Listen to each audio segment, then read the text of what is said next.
Season 7, Episode 29, number 294 of the Decoded Podcast. Did you know that the Aurora Borealis was going on? Like, and that people in Ontario can see it, depending on where they are? It's fake news. It's Love fake. the look on your face. You were not expecting that. Fake news. Okay. But wait, here, let me justify. Oh, Here's how I noticed it. okay. A bunch of these kind of memey still picture from a X post inside of a Facebook story with idiosyncratic commentary and a lot of over emojied, and I look at them like that doesn't I just had this moment of like just a because okay, how I came across it was framed like fake news because it was just overly layered in stuff that fake news is layered in. So all this extra bits, it did not look like it was coming from a legitimate source. You know what my one of my fake news filters. Have you ever, so this is a hyper specific example. So back in the day, I took dance. I danced, like my sister was in dance her whole life. And one year I said to mom, I'm like, you know what? I think I want to check this out. Part of this was a revenge plot because my sister got a lot of consideration growing up that I felt I didn't. I was the chauffeur. I had to take her to her modeling gigs.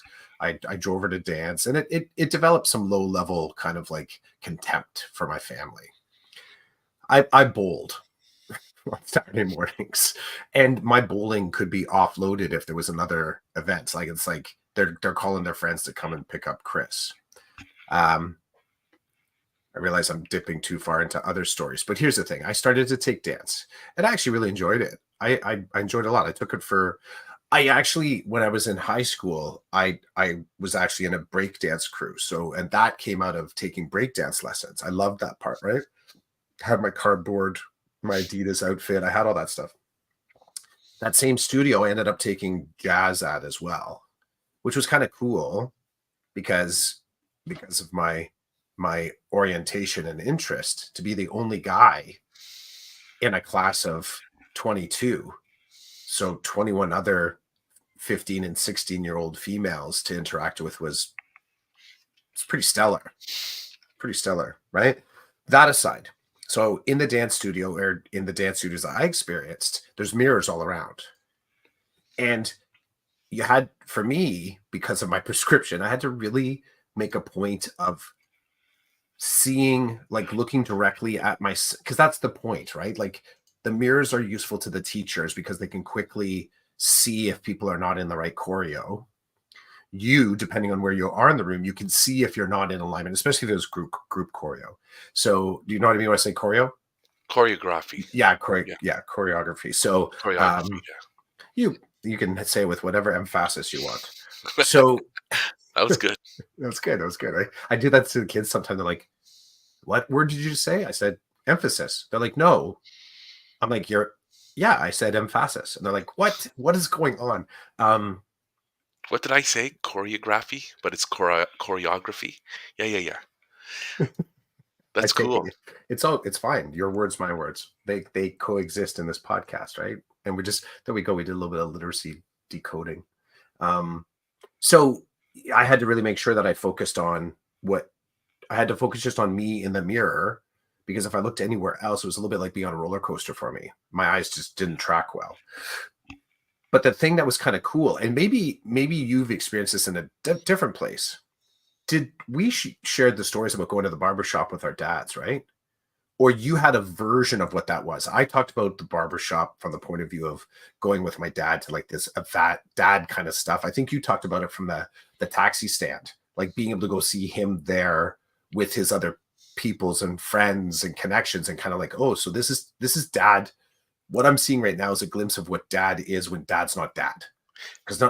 So mine was the barbershop for that. Go ahead, jump in with your idea. I was just gonna say, well, my father owned a hair salon, so I would Mm. go and watch my dad interact with people as he was cutting their hair, which was very interesting. But the taxi thing is correct as well. So here's the fake news part. Here's how this all connects. When you're sitting in the barber's chair, and if there's stylists all the way around, if you as long as you look at yourself, you're good. But if you actually dare to look broadly into the mirror, you would get this iterative, reflective moment of like a reflection of a reflection of a reflection. And depending on how the mirrors were adjoined, it looked like it was like a matrix endless loop of like of mirrored images. Same thing happens in dance studios when you put mirrors opposite each other. Uh, Hair salons, hair studios as well. When I saw the aurora borealis, that was I recognized that this is a climatological event. I realized that it did happen. Not climatological, probably geographic. Maybe not. I don't even know the term. Scientific. Scientific event. I get it. And thank you for that. So, scientific event. But the way it was presented to me, if someone had no idea what aurora borealis was, they'd be looking at this like fake news. Yeah, right. Glowing green lights in the sky. What, aliens? And you're right into National Enquirer sort of zone right away, right? So yeah, that was I saw it. I know of it. I know this can happen. But when I saw it in the paper, sorry, not the paper, in whatever one of my feeds, and now sometimes feeds are hard to tell where the feed is actually being fed from because of how WhatsApp and Insta and Facebook are all like kind of wrapped around each other. Sometimes I don't even know where the feed is coming from, and I'm not about to rabbit hole it and figure out like where it started. So that's why I said fake news. Fun fact, the look on your face that you just did, like a little bit of that stun look, which I don't see too often. I do appreciate it when I can stun you. That's a good moment because you kind of go right into laughter. Was very similar to my face yesterday when I was assessing in class. So the kids were doing, so Fridays is always assessment day in each of the 3 periods. And then by the end of the day, we watch a movie, have popcorn and snacks. So it's the bittersweet. In my mind, Fridays are bittersweet. They end on sweet. So in math, they were doing unit conversions. So going from larger to smaller, metric conversions, linear measurement, kilometer, meter, centimeter, millimeter. And one of the questions that I asked them is I wanted them to decode the acronyms, the short forms. So I asked them, what is the long form of each of these? Now this, I know they all know them as independent factors. They all knew kilometer. They knew that it was a bigger word. They know centimeter, they know meter, they know millimeter. What I was looking for was whether or not they could decode the text. Can they decode the actual acronym to create, not the acronym, the short form? I guess it is kind of an acronym too, centimeter. Can they decode that and do they have access to that information?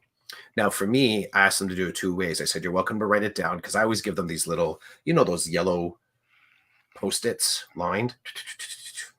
So I always give them those for their assessments. And then I tell them, now stick it in your book. We do, for our math, we make zines. So each little micro unit, I take a 11 by 14 sheet and fold it in half and we make zines. So they're drawing pictures in it and it looks like a little magazine. I should show you one time. It was a really cool thing. I just sort of thought this is good. So that when we're studying, we each take out our zines just for that micro unit and we sort of add stuff to it and I let them use their notes. Anyways, that felt like a humble brag. Sorry. One of the other way that I assessed though, I said, you're welcome to come out in the hall and you can tell me what these things are. If you feel like you can't spell them, but you can read them, come out in the hallway. So when I walked out with one of the students, I was kind of, and I just went like, literally my room is the last one at the end of the hall. So there's a bumper on the wall that opens the door and right beside it is the fire alarm pole. I'm backing up and I hit the bumper to open the door with my elbow. In my mind, though, is I just put my elbow through the fire alarm thing, and in my brain is already like into holy crap mode. The kid that I'm assessing, the look on their face, and then he starts laughing. He goes, "I've never seen that look on your face before, Clough." I said, "You just saw Clough in sheer terror for a moment." He said, "I didn't know what it was, but it was just that surprise of like, what have I done, or what's happening?" Was a little bit like the look on your face. That's my whole story. Mirrors, fake news, aurora borealis, mathematics, and pulling the fire alarm. If I was 10 years younger, I'd be cutting out of this conversation like, oh shit, I gotta write a blog about this. This is excellent learning. I gotta be a thought leader on this moment. And this is why I don't interview well. I love the way it rolled all the way back to that. Yeah, because at some point the assessor's like, what box do I check on this? Hmm. Oh, I love it. Okay, so fake news with the aurora borealis. GM to Gary. Good morning, Gary. Morning, Gary, and I will GM. say this is my second coffee, so Oh, it's okay. yeah. Even my students, if they see me have a second coffee, they often are like this. Like the look is like, should you do that, Clough? Got it. I should. I've never known, like, I'm sure I've interacted with you post one coffee. So anyway, that's cool. GM to Rochelle. GM Rochelle. I actually thought this morning that I should prepare myself 2 coffees worth when I come up here, but I didn't. I just did the one. And I don't even know why. I think it's because I told you about my sleep. My sleep was disturbed, and I thought, okay, I'm awake now and I'm going to be up all day, which is what most people do. They're up all day, but I just felt like, oh, maybe I need 2 cups, but it didn't happen. It could happen after this, who knows? But thank you for explaining that. And I did enjoy, strangely, the way it went, how it bounced, the pinball effect of it was kind of cool. The Clemens effect. Is that what it's called? No, that's pinball Clemens for the Argos. Oh, gotcha. Okay. Yep. Well, it makes sense now that it's been explained to me, but it's not a real thing. You just created it. Decoded podcast. I think I've talked. Well, I want to land on memes because I have turned into a meme monster, and I think you've paid for it a little bit. Oh, are you one too? Because yeah. I mean, in terms of, I I will literally get on the phone and just go to Instagram Reels to like see the memes, and then unfortunately I send them to many people. You're one of them. Um, and what's got me really excited these days are the memes about being a meme guy, right? It's like, oh, I sent you 8,000, you didn't send anything back. This is my face right now. I'm enjoying this. Well, I'm going to call it art. I'm enjoying this art form right now because it makes me happy. I laugh. Um, some of them are totally inappropriate in terms of they're just dumb, or they're highly they're extreme. They're on one end or the other, but they make me laugh. Um, I I, I I enjoy that. So when you talk about the fake news, I'm sure I'm consuming a lot of nonsense, but I'm not doing anything with it. I'm just laughing, uh, sharing. So maybe the creators, that's what they want. They want more people to see their stuff. But I know it's not real, or I don't agree with the message, but the medium uh, makes me laugh, brings me joy. And that's where I'm at lately, looking for those kinds of things or just going back to those things. Some of the funny ones are about rabbits, which people might not get because I have one and I'm familiar with the general characteristics of a rabbit. They're funny to me because I see some of the meme in me or in my rabbit. Just it's hilarious. And I know the other day I was chatting with you via video, and the rabbit was kind of going past the camera doing his thing. I was hoping he'd come up to the camera because usually he'll sniff He'll sniff it and just investigate, but his face gets right in the camera. It's kind of funny to me, at least. Anyway, fake news. I like what you said about how all those layers could land in front of you and you're like, yeah, this isn't real.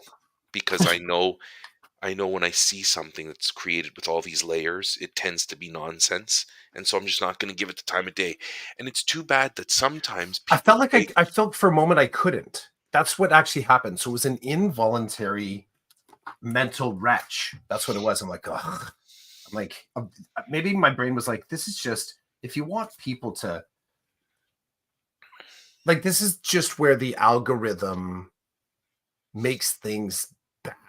That's all I'm just saying. Like, that's what it kind of was. It was just, the tools that we have to kind of share media. When media becomes social, sometimes it just gets kind of weird and gross. And I think that's just, I mean, it's by design. This is a little bit how social, I get it. This is how social media works. I'm not arguing against, somehow suggesting social media shouldn't do what it does, but just, I'm a kind of a smart guy. I'm savvy. Like, for the most part, I don't get too sucked in to the, like, I don't have that evangelist mindset anymore where I can just kind of blindly accept the awesomeness of social media, good, bad, and different. I'm on all fronts. Mm, It's just my reaction to it was just bleh when I saw that something that's a really cool event is also bundled inside this complicated packaging. And I think that's where, I mean, this is for a simple thing, but it's also what happens with really serious stuff too, where it starts to get into the zone of memes that get dark. They become flippant. They sort of sometimes are cruel. And the same thing that made me not take this real scientific thing seriously, which is the same thing that sometimes allows idiots to also make it seem like serious events, like the intentionality of it, that serious things shouldn't be taken seriously because we can poke fun at them. So I think I got caught in an interesting eddy there. Um, yeah. So along those lines, I had something that I want. Oh, okay. Um, Last Saturday, I participated in I don't even know what to call it. I guess it was PD. It Mhm. was virtual. Good for Um, you for weekend PD. well, okay. Let me preface this. So because I'm an AQ instructor with OECTA, Hmm. and I'm also part of this professional development group that they have. They have they have um, basically said that for anybody who participates in those areas, uh, being in a kind of a leadership position to present to other people, to represent the organization that way, they have a mandatory training around accessibility, inclusion, diversity, and equity. So Okay. they want anybody who's going to be front facing Hmm. and working with others, directing others. They say that in order for you to continue to be in that type of role and to be involved that way, you must go through this training. You must experience this workshop or whatever you want to call. I'm really struggling to call it something, but it was great. So what I want to get to is that, so we talk about all this good stuff, and then we start talking about social media and the landscape of that these days. And the head of PD, who also taught me, oh my goodness, like many years ago, he taught me. He was my instructor for integration of technology in the classroom, part one. Now he's the head of PD, and he was talking about basically the evil side of social media, AI, and I was hyper vigilant at that moment in time when he was starting to talk about, hey, listen, guys and gals, and however you identify, I need to tell you some stuff about this. I need to, if you don't know the back end of all that stuff and how all these I'm going to call them tools, are being engineered to have you operate a certain way and be inside of a certain silo for particular reasons. And it was getting really deep and dark in terms of, hey, this stuff is created for you to be glued to it all day long. This stuff is created to have, two sides to an argument and become really extreme with one of those sides. And so he was like, this is the science behind this. And I was watching this guy who many years ago seemed pro all these tools and all the benefits of them. And now he's like, you got to watch out for the dark side. You need to be aware of that. But it just seemed like he had flipped sides, just in my kind of how I was perceiving it and thinking about it. This guy and I, we've gone back and forth over the last couple of years about the use of AI, and my position has been that the union's position should be we should be doing workshops around how to use it properly. Not how to get students to use it properly, but as educators, what is it? What can be the benefits to our practice and our process? And at this time, he and the organization are completely against it. They because I actually put in a couple of proposals to run workshops around what it is, its use, and how it can be used for good, and I've been denied. And that's because they don't want to go there. They won't tell me why. I've asked. I've said, "Tell me why." Well, it's really deep, and it's yeah, but I want to know why. Because do you know that your membership is using it? Some of your membership is using it without even thinking. Anything it pushes out, they grab and they run with. They're not even thinking critically. They're not aware. They have no intent. They're just like, this is what I need right now for this grade 10 class. Boom, it spits something out and they just run with it. I'm like, do you know that this is happening? How could they not? It will happen in any organization with any tool. There are going to be some people who don't even think. They just use it. Whatever it tells them to do, they just do it. Then there are other people who are so scared and they think it's evil that they won't even open their minds to it. And then there's the people right in the middle where they should be. Well, the tyranny of the shoulds. It's important, I believe, for people to think critically about any tool they're using, to have some awareness and some intent, and to have some guardrails to help you operate within. This is my perspective. So when you talk about the fake news, it is so prolific these days that you never really know anymore. I was I ran into there's this one ad that keeps popping up on my socials, and it's like so and so wants you to use such and such because it's good for you, and then you see the person and they appear to be communicating about this product, but it's all fake because it is so. If you don't know, okay, let's say they're like, I see an ad about you pushing a product, and then they have you sitting across from somebody in a conversational, like a podcast setting, and you're pushing this thing. I'm like, no, that's fake. That's not real because I know Chris really well. And as far as I can know you as a celebrity, and that's not, I've watched a bunch of videos with you in them in podcasts and stuff, and that's not how you talk. Somebody has used artificial intelligence to make it appear as though you are endorsing this product, and it's really good. Like, if I didn't know a little bit about you, I might think, oh, wow, if Clough is pushing this thing, it's got to be good. And I'm like, that's where we're at now with the technology. Like, dude, the only thing that saved me in this situation was critical thinking, because looking at the person's features and their lips, none of it was like low-level AI garbage. Whatever was used to create this was killer software. Somebody spent money to be able to do this. And I'm sure they're making a lot of money because there are people who aren't thinking critically or do not know enough about the individual who's apparently selling this stuff to know better.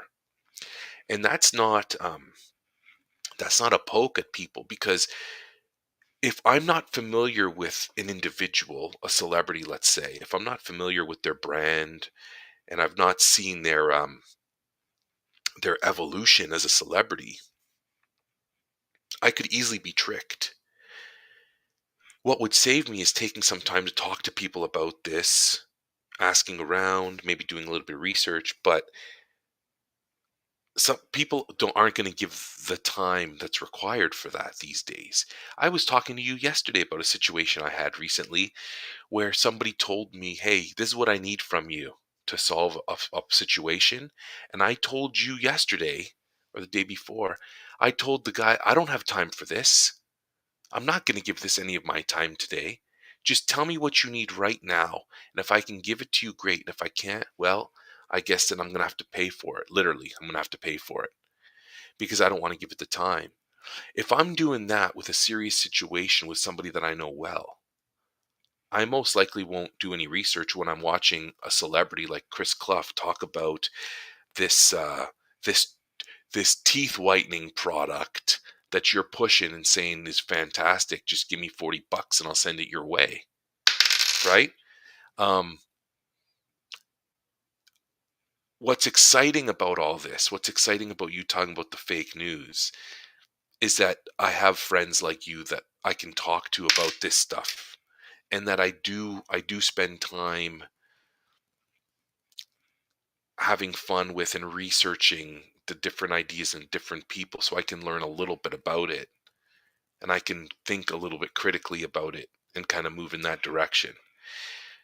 And it's unfortunate because the Northern Lights really did happen last night, and someone like you who's into photography and um, and writing and those types of art forms, if you actually knew it was really happening, you could have gone out at midnight or whatever, found a spot and had taken photos, video, written a poem about it, or just gathered some thoughts. Like, it could have been amazing for someone like you.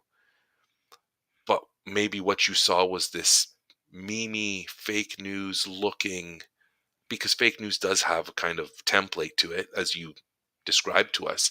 You're like, yeah, yeah, I don't have time for that. Haha, let's move on to something else. Let's look at one of Roland's memes that he sent my way because it might be funny or it might apply to my life or something. So what I love about what you just said was, see, and that's the other part when I called out, hey algorithm, when I sort of noticed the algorithm, you sending me something that's different. There's a discernment. There's a human that knows me. There's a human. It's either you're either share. There's only two reasons you share. In my mind, you're sharing because you think it's funny, or you're sharing because you'll think I think it's funny. But there's discernment there. There's a decision. You're brand marketing to me, sure, just by proxy, if it happens to be, one of these things. But the human hit the send button.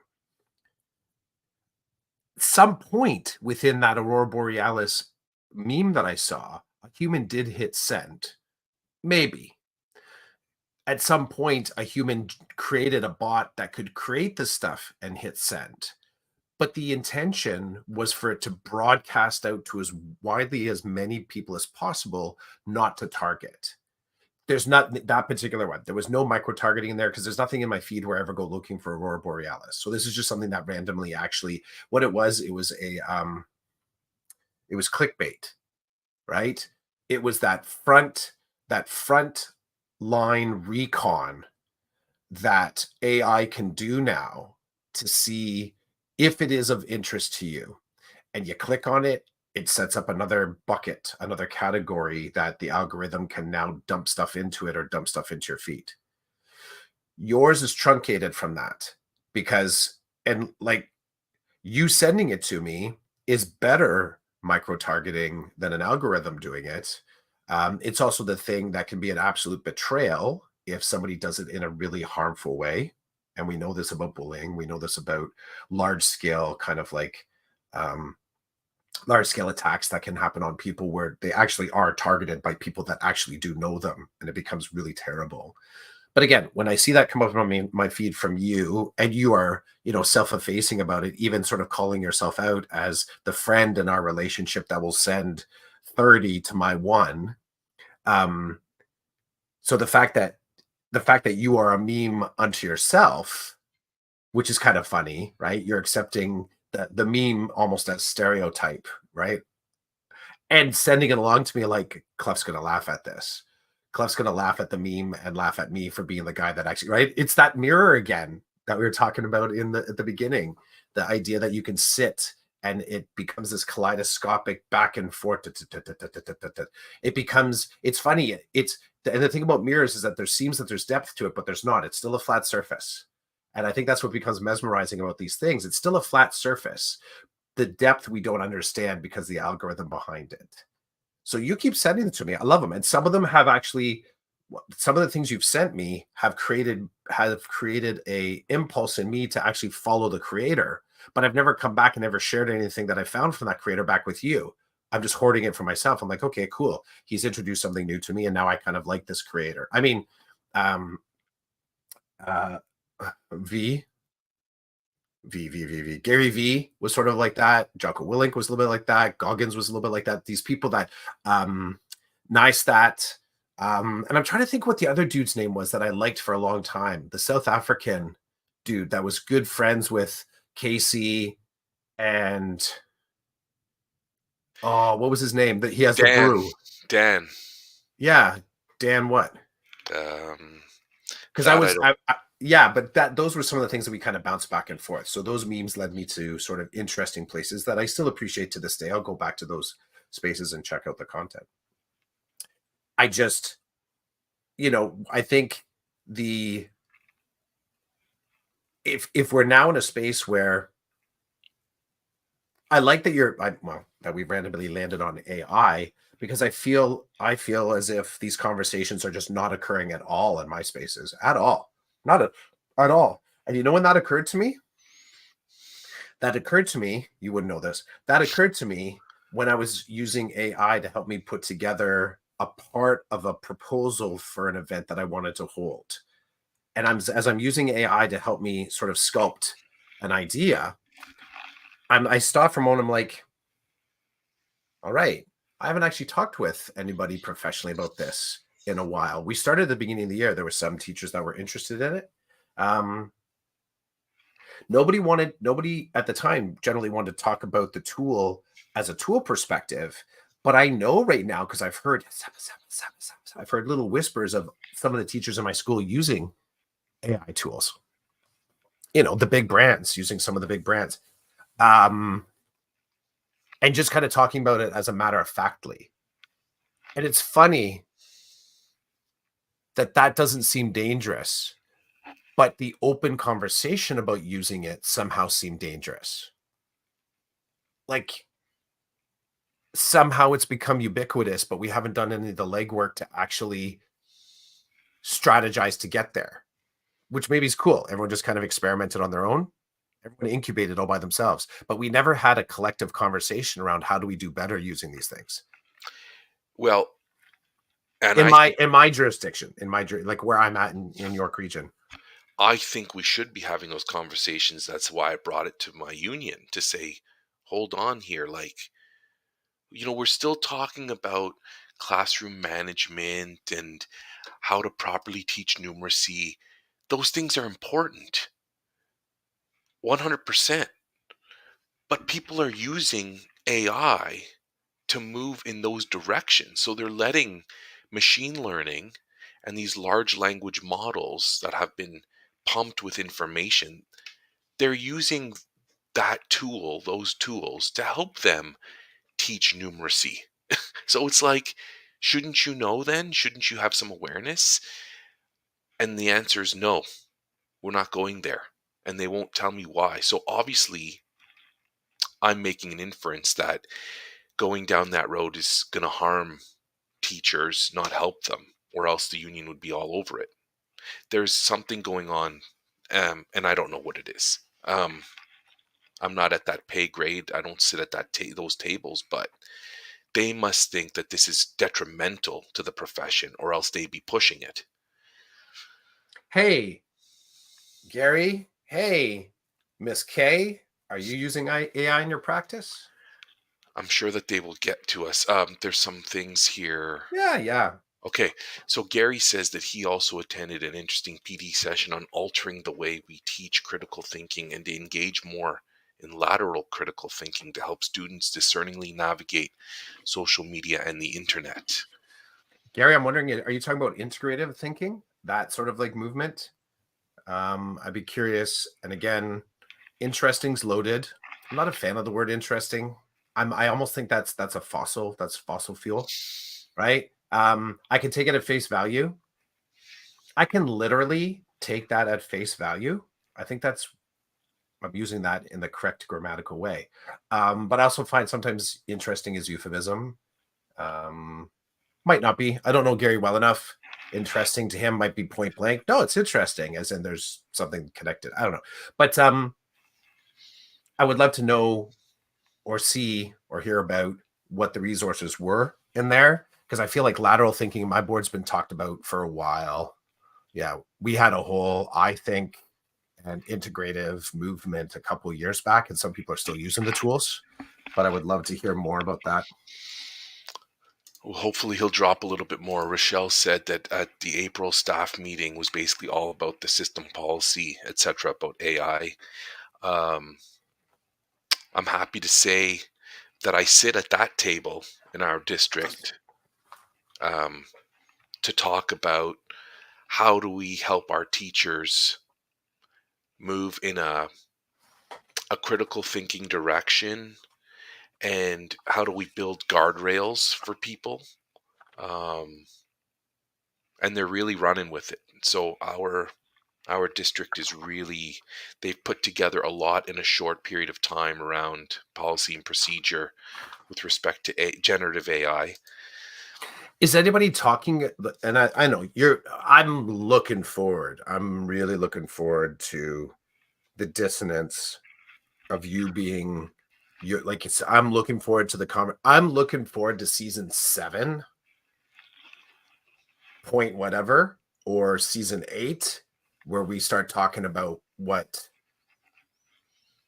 your sort of look at school is in September. I'm really looking forward to that. AI being only one of the topics. Yep. Yep.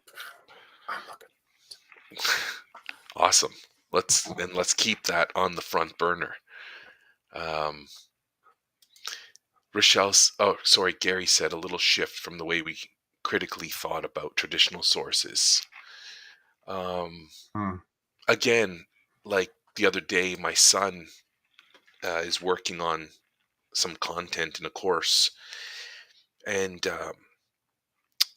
his school board computer that's been assigned to him was not allowing him to do certain things and use certain sites that he's used in the past to help him have like an assistant work with him. So he comes to me, he's like, Dad, I just got a new laptop. I bought my own laptop so I can do stuff that I want to do without using school board technology. It's not mine, and I want to be able to do what I want. So he goes, Dad, can I use your laptop? I'm like, what's up? So he tells me, I'm working on this piece. Um, I'm not sure about a couple of things, like the structure of my writing and this and that. I'm like, he goes, do you want to read it over? And I said, no, I don't particularly. I'm going to bed soon. I don't want to give it. It's going to take an hour or two, and you picked the wrong time. No, not today. And he's like, okay. But I said, what's your plan? He's like, well, I'm going to use generative AI then to bounce some ideas off of and stuff. And I said, no problem. So I crack open the laptop, I log in, and he's just like, his eyeballs are just like huge. And I'm like, what's up? He goes, you've got Chat GPT, Gemini, and Claude all just loaded and ready to go. I'm like, yep. And he's just like a kid in a candy store. He goes, which one should I use? I'm like, use all three. It's not going to hurt you to ask all three your idea or pose a question about your content and then see what it tells you. And then he went. He's like, okay, thanks. And he went to work. The next morning, I wake up earlier than he does, and I open my email, and he had attached his work, and he said, check this out if you have time, because he knows I'm up early and I got some time in the morning that I can do something like that. So I read through his work, and then when he's up and I'm driving him to school, I say to him, okay, I read your work. It looks good. It sounds like you from what I know. I'm like, are you confident and comfortable that you can defend your work if someone says to you, I don't think this is your work? He's like, why are you saying that? I'm like, I'm just saying. I said to him, you know what I do for a living, and you know that I've been working hard to teach you to think critically when using these tools. And I said to him, I believe you should be using these tools. I believe these tools are powerful, and they can they can help you in a way that your old man and your mom can't, right? Whether they're right or wrong, these machines and what they know, that's a different thing. But you're asking for, like, does this paragraph make sense? In this paragraph, did I provide enough evidence to push my argument forward? Like, these are things that, yeah, it'd be best if he sat down with me and we did that. But if I don't have time or don't want to give it the time for whatever reason, he has a method, he has a tool that can help him. He said, no, no, all this information, he said, what you read is mine. What you read is mine, but the AI helped with helping me package it. So I said to the AI, here, these are my ideas. This is what I want to do with them. This is what I did with them. Does it make sense? Does it flow? Could you give me other suggestions on how to make my argument more effective? Can you tell me, what I might need to work on and what's really strong? He's like, that's all I did with it. But the actual content, like, it's mine and it's cited. So what's not mine is cited where I got that information from. I'm like, okay, beautiful. Um, I said, you actually went to these websites or whatever. He's like, yeah, if Gemini told me this before I used any of that content, I went to the source. I found it. I actually saw the information there. I'm like, okay. I said to him, I'm just telling you one more time for the 10,000th time. Are you able to defend your work? Are you able to stand behind your work? Are you able to explain it if someone says to you, I'm reading this and I want to have a conversation with you? Are you able to step up? And he's like, yeah. I'm like, okay, I'm good. Because the minute you can't is the minute that red flags go up. And I'm like, you're near the end of your high school career. There's no reason to go to the dark side. I get you're tired. I get you stay up late. Like, I get the layers, and I get that you're probably going to make a mistake somewhere along the way, but it's my job to do the best I can to continue to warn you about these situations. Because he continues to tell me that he has friends in the same classes who just go to ChatGPT, give it some prompts, it creates something, they put their name on it and just hand it in. He's like, and then they laugh about it. They're like, yeah, I handed it in. ChatGPT, I got a 76. And I'm like, let them do what they do. Let them do what they do. Somewhere along the way, you're going to need to think for yourself. Or someone's going to put a tool in front of you, or someone's going to ask you a question. You have to be able to defend. And I said, trust me, it happens to me sometimes too in my work. I end up in a situation, someone's like, I need to know about this. And my worst fear is that I can't talk about that. He goes, well, how do you deal with that? I'm like, I take copious amounts of notes. I do my best to track kind of what I do and how I do it. So if someone says to me, this is what I need, can you help? And I told my son, this happened to me recently. Before I was pushed out of re-engagement again, there was a situation with a student, and the situation blew up. The student is operating in a way that's caught more attention onto them, and now this student was completely exposed, and so now everybody needs to put the genie back in the bottle. And part of that was a social worker that was invited into the situation to kind of audit it, was talking to me and said to me, okay, I don't know if you can help me, but I need some information between this day and this day. I need to know, were you in contact with the family? If so, what were you in contact with? And I said to the social worker, I said, just give me a minute. And she's like, okay, what's up? I need to open my laptop because I was in my car. I need to open my laptop, connect to the internet, and then go to my notes. And she's like, you have notes? I said, yeah, I can tell you everything that I did and what was said to me between those days. She's like, you're kidding, right? Because to her, it was like months. Well, not to her, it was months. She's like, how could you possibly? I said, my process and practice is at the end of every day, I record notes, what I did, what they did, and the date and where, all that stuff. So I start telling her this information, and she was like, whoa, you need to just slow down. She goes, I didn't think we'd have any of this. She's like, this is awesome. You're awesome. And I said, no. I said, no, I'm awesome because I'm giving you what it is you need right now. No, this is a practice I've put in place because most of the time I work by myself and nobody questions me. And I've been preparing. This is my Super Bowl. And you're not even my supervisor, but you need information.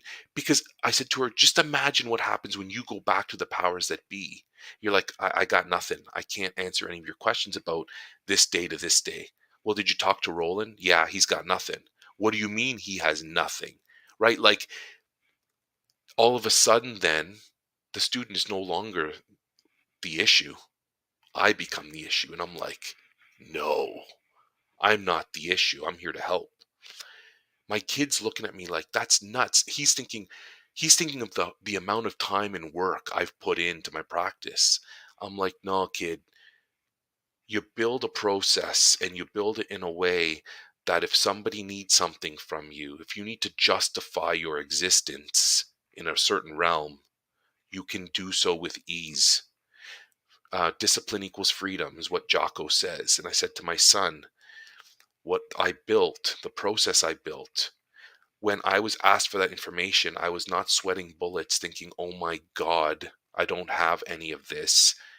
They're going to wonder what I do all day. No, I had a big smile on my face. I said, just give me a minute. Just let me get to the information on the internet and I will tell you everything that you want to know because I've done my part.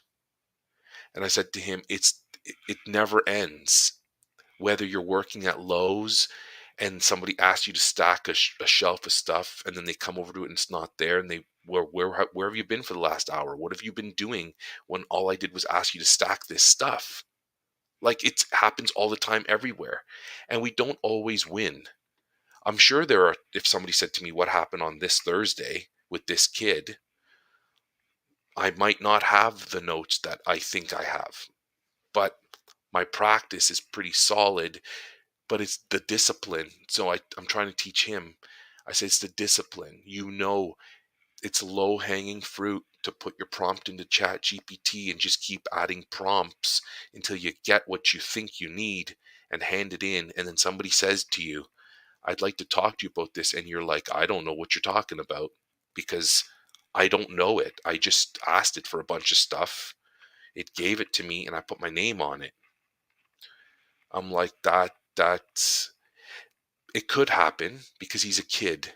I make mistakes still and I'm an adult. So one of my biggest fears for my kids is that they're going to do something like that and it's going to cost them. It's going to cost them big in that moment. So There are my son's friends are using AI and nobody's talking to them about it. Nobody's saying, "Have you thought about this? Do you know what you're talking about?" You can why don't we use it? Use it. Milk it for what it's worth. I mean, we're the product. They're taking information from us all the time to make these things better. You might as well do something positive with it. It's the same with teachers. I know teachers that literally use it to create stuff and they never think twice about it again. I'm not judging, I'm just saying what has happened to the reflection piece? What has happened to this really doesn't fit with the context of what I'm doing, but because it's been given to me, I don't need to think, I can just operate. Rochelle says that she's not at this time, I think, maybe using it, but that it's more difficult due to teaching in a second language. For me, at this time, it would be more work for me. Okay, I get that. I believe it's because you don't have a process, but there's no need for you to have one right now. You're saying so. If it happened, if you required it, then I know you're a skilled practitioner. You'd build a process. Um, Me, I use it all the time. I ask it questions all the time. Um, Even some of my wonderings that I have, Mhm. I I I put those wonderings into it and I see what it says and where it leads me. Yep, me too. Me too. Gary says that they've had teachers present at their monthly staff meetings about innovative tools they use in their work, including various AI tools. This is a standing agenda item for monthly staff meetings. It's good.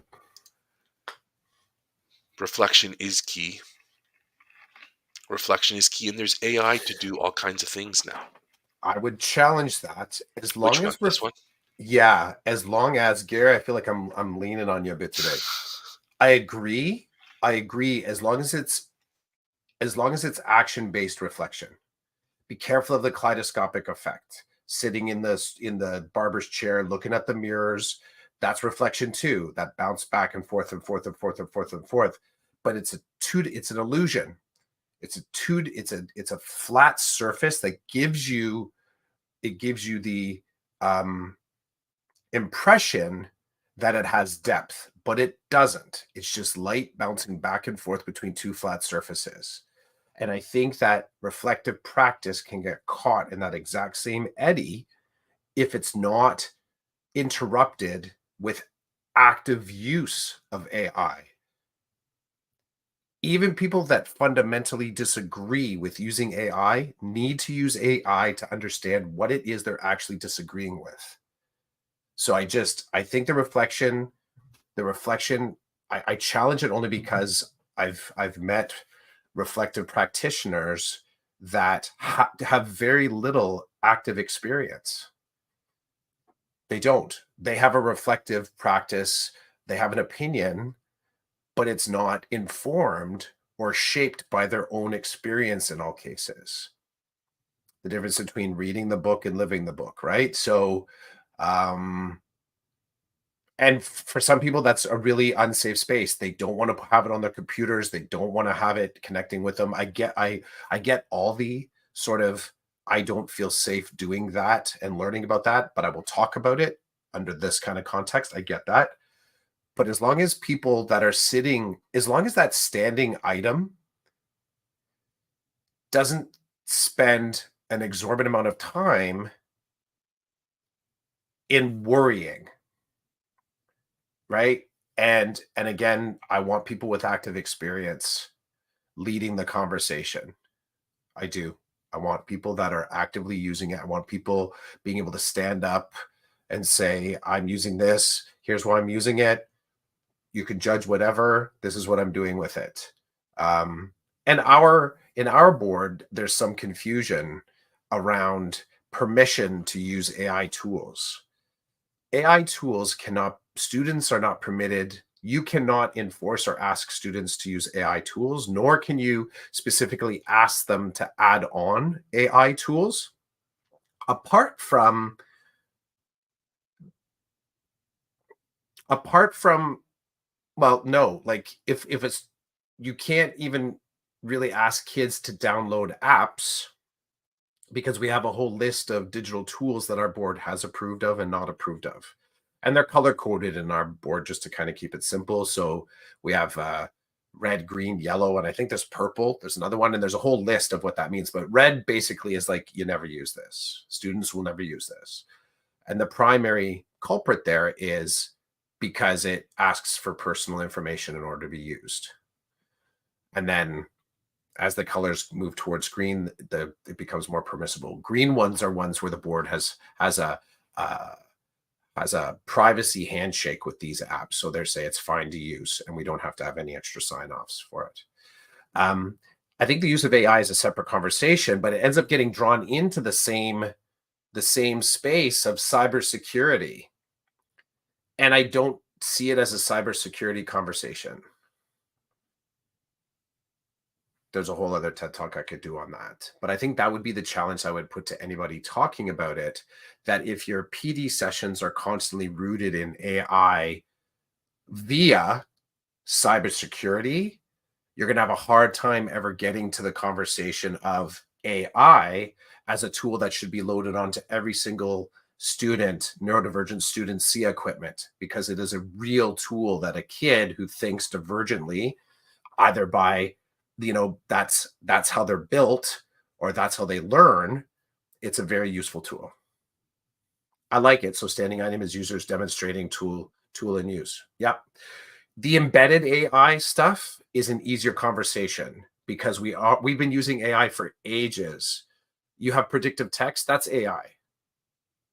That's AI.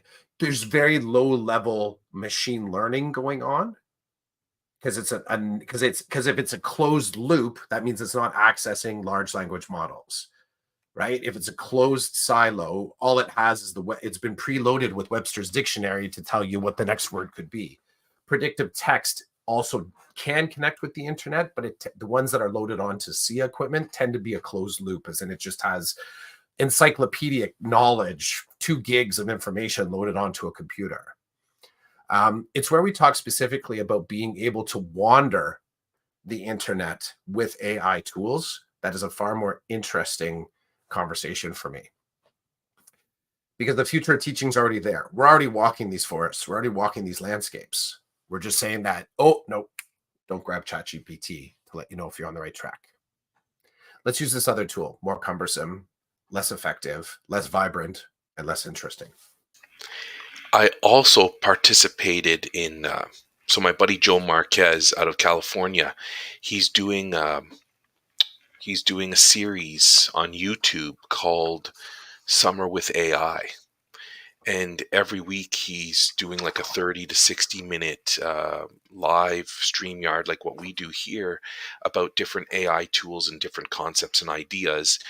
And last week, his the activity he assigned to us, if we chose to do it, was to write a children's book using one of the big 3 generative AI tools.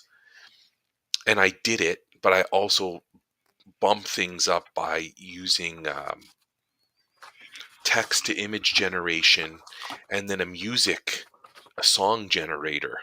So I created a text, a storybook essentially, and then I got images to go with the pages, and then I prompted a music generator to write a song about my prompt.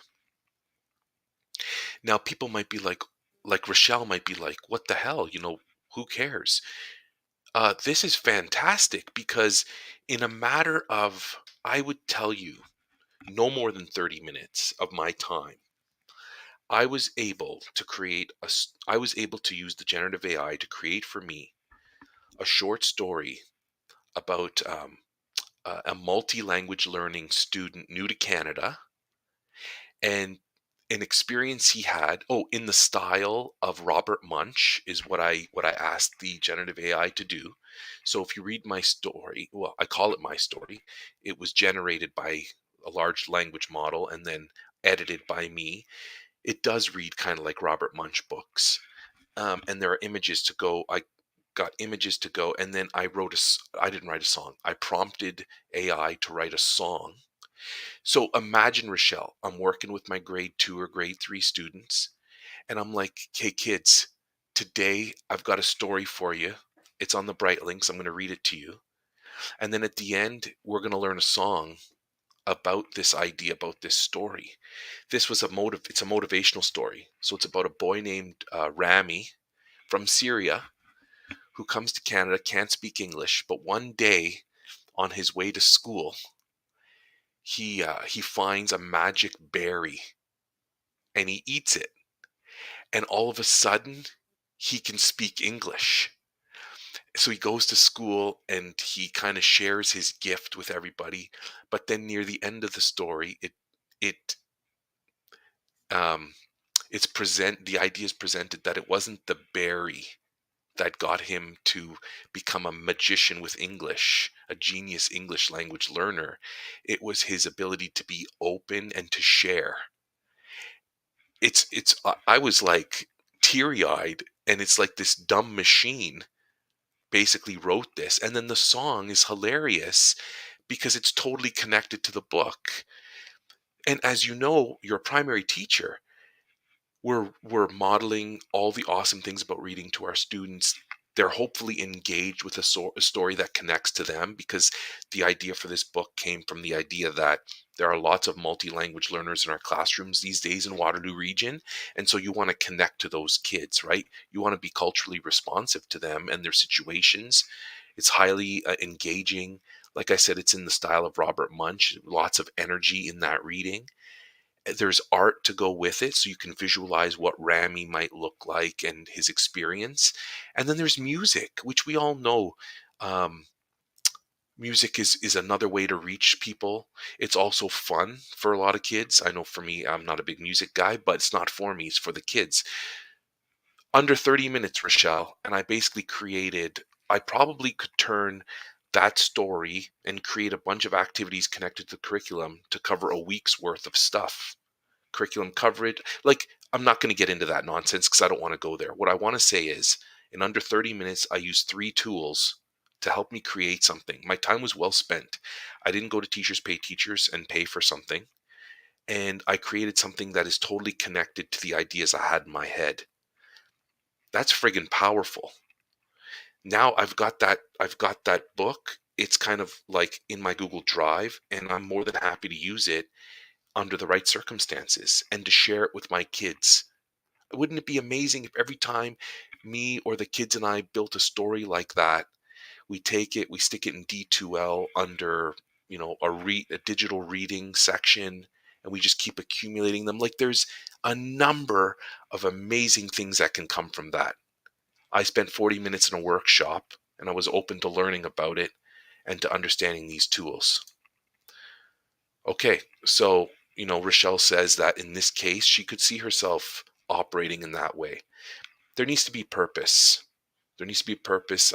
There needs to be intention and critical thinking. And then you jump into creative mode and you use these tools for good. Even if you're stumped, here's my favorite thing. Even if you're stumped, you're like, oh man, I don't know how this would connect to the curriculum. Grab the curriculum, throw it into the generative AI, give it the book and say, listen, here's my text, here's the curriculum. Can you attach, an expectation from these 4 pillars, and maybe give me an idea of what I could do with that? And in a matter of seconds, you will be provided with information that then you can do what you want with. You might be like, oh, this thing's way off. I'm not going to do something like that with these kids. But you might, hey, that's a great idea. And then you can manipulate it to fit with the students that are actually sitting in front of you, instead of just taking it and doing it and then wondering why your kids are misbehaving, nobody's interested. Well, you didn't tailor it to your audience. There needs to be a lot of thinking going on. Anyway, that was fun. I like the declaration. I like your word is, you got to have purpose. I don't. I'll just say I don't. So I was picking something up from my printer that wasn't actually as dramatic as it seems. I actually don't. All I need is a spark. That's it. All I need is a spark. And if I happen to be holding a pencil in my hand and there's a piece of paper there, I'm going to start to work that spark into something till it comes into focus. If I have my phone, I could start to draw. I could take a picture. If I've got my kind of writing journal, then I might start to write a poem about it. Using ChatGPT as an example, a brand, okay, a tool. Using ChatGPT for me is, I would say, primarily a creative tool. Hands down, it's a creative tool. Creativity is my access point to I would say it's my predominant lens on how I navigate the world. It's my predominant lens. So because the creativity precedes purpose, and I always try and frame it like that for people that have trouble kind of like playing with creativity, because they'll make a binary that it's sometimes the purposeful use of something shadows creativity. And by putting them together, I've more times than not, when it comes to talking to other teachers, purpose has to come first. Like, you have to have purpose. And there's a lot of reasons for that. I think we're talking about efficiencies. We're talking about accountability. We're talking about responsibility. There's a lot of things that make us want to imbue the trialing and testing of our own ideas through the lens of purpose. I find if I do that, I say no to myself a lot. And I know for me, when I start to say no too much, I start to not enjoying my actual thought process. Sometimes it's an explicit yes, and I'll share that out loud. I'll share it with people. But even implicit or a silent yes to myself is a great way for me to give permission to explore something at a deeper level. And if I started with purpose, my practical mind would set up the wall and say, but you have to operate within this other frame. And then, okay, now I have to go learn about that frame. I tend to say I want to learn more and play with this, and then I'll find where it sort of butts up against other frames, rules, laws. Now, again, even as I say the word laws and rules, I'm not suggesting a cavalier or rogue-like nature here, but I'm cautious in any PD session, and I'm actually alarmed when on the front end, two things are said. This is an adult learning model. And then they go right into the rules and regulations that govern how we're going to learn. Because right away, I think to myself, this is not the space for me. Because my bravery will be seen at like impunity. And I'm actually flaunting and countering the rules and laws that we have here. And they've done it just with two statements within here. The other part too is that it says compliance is the only route for our common understanding. And again, I don't do well in those spaces. I can do it because I guess I have what's the word? I have a tool where in my brain, I'm like, okay, you want me to act like an adult in this moment? I can put that on and I can be that responsible sounding or seeming teacher. But again, starting with purpose for me, I know for me, is a flawed approach. And I've become more and more curious about my creativity as a teacher and less hemmed in by what I perceive as a brave next step. Because I find that if I start with even saying, am I being brave? I'm measuring that against a fear that I don't even know is rational. The what if of someone sort of judging what I'm about to do, if it's actually not couched in any law, if I'm not breaking a law or a rule, then why do I have to be brave? I can just use the tool that's in front of me. I don't know if it was in the on-ramp or if it was right at the front end of this. But some of my colleagues who are now just openly talking about using something like ChatGPT did not participate in our structured conversation that we tried to have at the beginning of the school year, where I'm now realizing maybe it was because I made the mistake of assuming that if I imbued the conversation with purpose, people would actually feel safe talking about it. Maybe there are some staff members in my school that don't give a shit about that purpose. They just wanted to play with it on their own. And now they're kind of like starting to mention it and talk about it. Like they're talking about it like it was already there, which it was, but they're talking about it like the conversations have already occurred, which they haven't. They're just flexing and showing. I love this combo. This is this is one of our episodes. Episodes. Good one. Yeah. Gary said he thinks that personal for professional use can change calculation. As in what you measure, as in what you're saying, like worth, value, or how much bravery or courage you need to go into it. It's a good Either question. way, I get it. Or just this idea of having to be calculated. Like, does being calculated also mean that you're not creative? Are we setting up like those are actually in tension with each other? I would say I definitely use calculation in my creative process. I become aware. It's funny. So here's the way it's when I'm being creative and open-ended, at some point my brain does say, you think you've been working on this long enough? Like, have you put in your time on this? And then it's like, did you arrive at the place that you thought you would arrive at it? And I have to have this active conversation with myself. Like, is this piece done? Is this drawing done? Like, what's the done? What's the done? And I think that's a purpose conversation, right? That's a purpose. I'm really digging. I think anybody who's looking to kind of explore both the philosophical and the purposeful in a different way pursuit of creative thinking, I would definitely recommend the Rick Rubin book that's out. And I would go one step further, get it on audiobook so you can just kind of sit and chill with this dude and let him talk to you about his book, because it often really does center this idea of you need to create a whole lot of stuff. It's important. It's only important for you to notice what you're doing with your creativity. You don't drive market by answering to market. You drive market by doing the best possible thing that you enjoy doing and letting someone kind of go, hey, what are you doing over there? And he said, once in a while, something crystallizes and, someone says, hey, Chiz is doing some really cool work on whatever. And he kind of said time and time again, the longer lasting satisfaction comes from just creating, having a mass.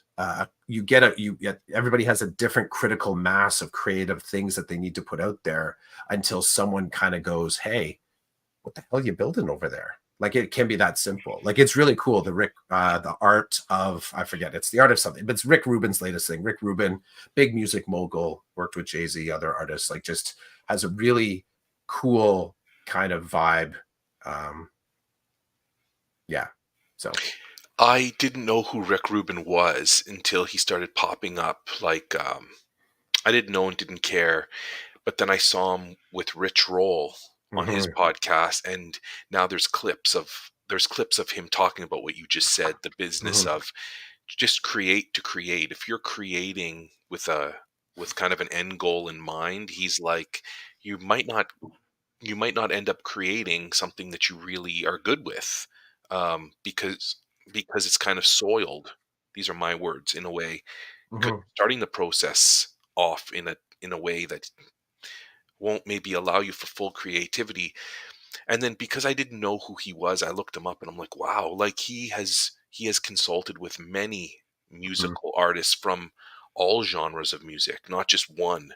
Like, yeah. he's worked with rappers and he's worked with pop singers and stuff. It's like the guy's got something going on if all these people are interested in consulting with him and having him sit with them during their creative moments. It's like I enjoy, what I enjoy about Rick Rubin, that he seems so zen, but it doesn't hurt when you're a millionaire and you can sit in zen. Like, Yeah. you know, he's not really worried about. He's packaged well.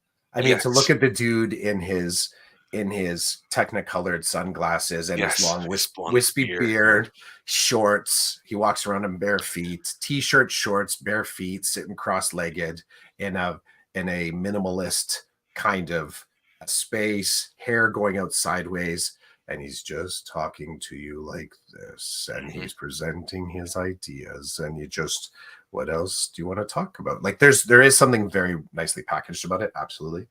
I think though beyond the actual I think beyond that actual packaging, I think he's got some great reminders. And I think, as Gary's commenting here, creativity and purposefulness are not always in conflict. I think if I were to speak on behalf of Rick Rubin, I think the power of what Gary's saying there is noticing when they are and noticing when they're not. I will say that the moment that you notice that they might be in tension, it permanently changes your creative pursuit. You will not get back to the spot that you were at prior to noticing. And we only have to look to flow theories about that. It changes. The moment you come out of flow, you can go back into flow, but it's not the same flow. So, and I wish I could say the guy's last name that came up with flow. Do you know that theorist? I don't know. No, Have you heard or seen of the guy that came up with that? I'm sure Uh, I have. I'm sure I have. I got myself doing a little. Doing a little research. Maybe I just you have doing to. I that. just. Oh yeah, Mahali. Jeez, this is a great name. I'm gonna put it just like seriously. It's one of those ones that reminds me of um my Polish background. I'll put it into the chat for you, and you're gonna like. It's a great name, Mihaly Csikszentmihalyi Halia. Ooh, Halia. that's That's a great name, eh? It's a lot. I know in Polish, like in Polish, there's a lot like consonants together have vowel tails to them. So you get a hard consonant sound, and then there's sometimes a vowel seeming sound. So, for example, there's a sound in Polish, j, j. So you have the front j and then the sound on the end, and that sound is what carries you against the next consonant. So if you were to see multiple consonants side by side, you would be trying to do it just phonetically. But if you use it with your Latin-based, like English-based, our understand of consonances, you're not getting the right tail on it that allows you to kind of flow through it. So I have a high suspicion that chikshe, chikshe, I can't do the back end. Chikshe, because that SZ is the j sound. So, I you're appreciate in that. flow. You never get back into the Oh, flow. I'm not at this time. It is more difficult due to teaching in a second oh, language. For me, at this time, I'm able sorry. to.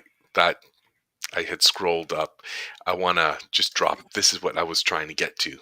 Gary says sometimes he finds that purpose feeds his innovation and creativity. Yep, great.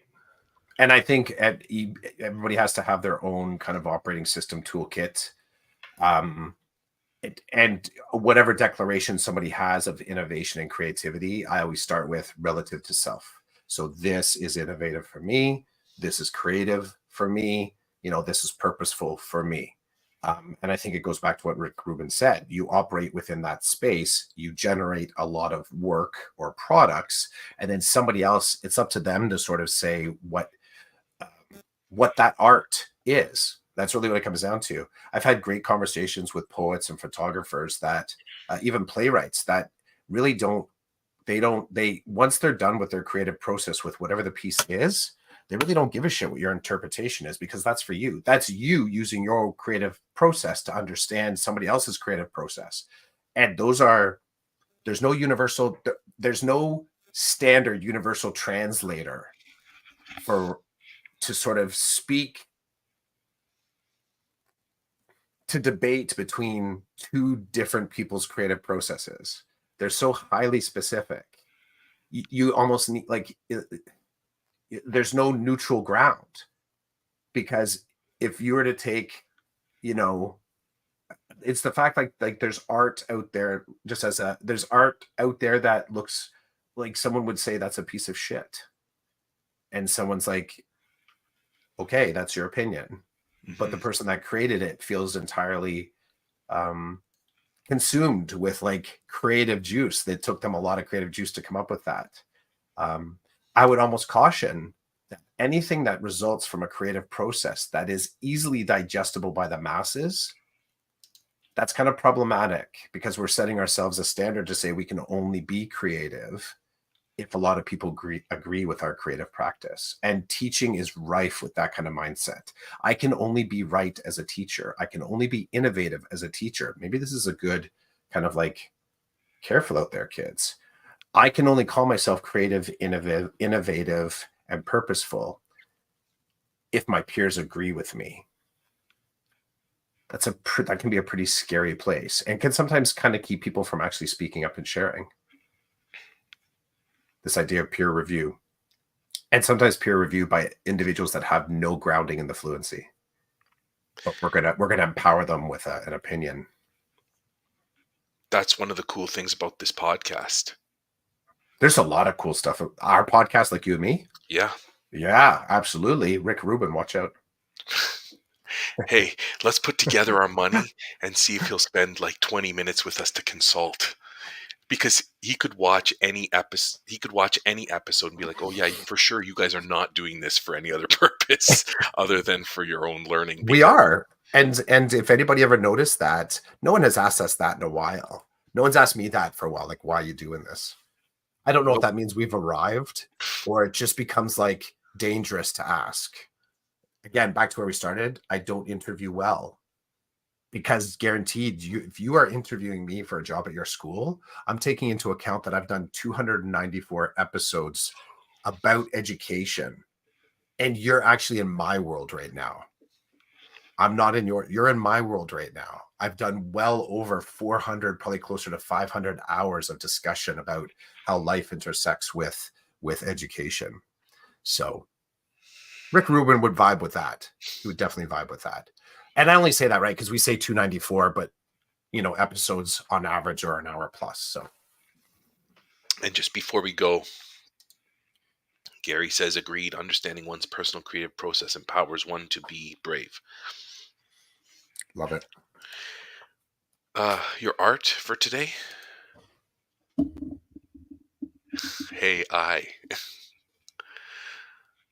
nice.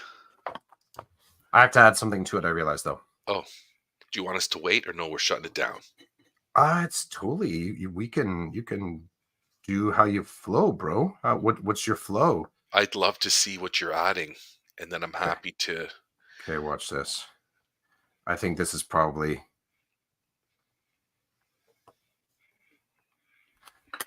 okay. Sorry, folks. My creative process. Leave me alone. Yeah, people are never going to watch this again because of that. They're like, Chris took too much time at the end to draw something. Watch. I think I improved it. This is what I wanted it to be. Oh, you added a question mark at the end. Yeah. Okay. That two-step.